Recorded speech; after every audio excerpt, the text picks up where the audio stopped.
New this morning, an East Tennessee woman on vacation in California shares her terrifying experience of being caught in the biggest earthquake to strike the West Coast state in 20 years. The whopping 7.1 magnitude quake hit Friday night. Sweetwater's Bonnie Powell told our sister station WATE in Knoxville that she's still shaken up.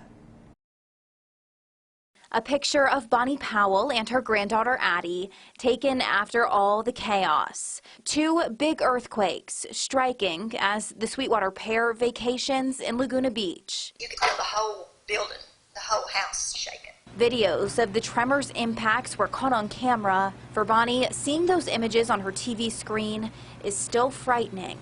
It's something I'll never forget. And I sit in a chair and I still shake because I still feel that motion. It's the adrenaline in me. Living in East Tennessee, she's no stranger to an occasional quake.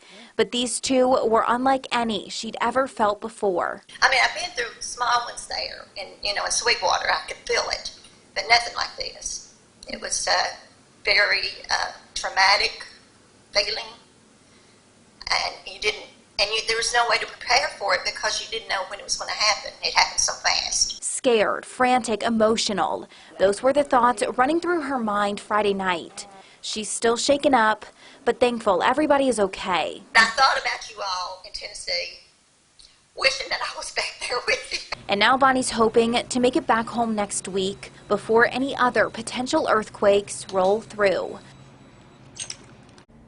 Now experts are warning there could be an even bigger quake in the next few days. In fact, they say the probability of a magnitude 6 is 27%.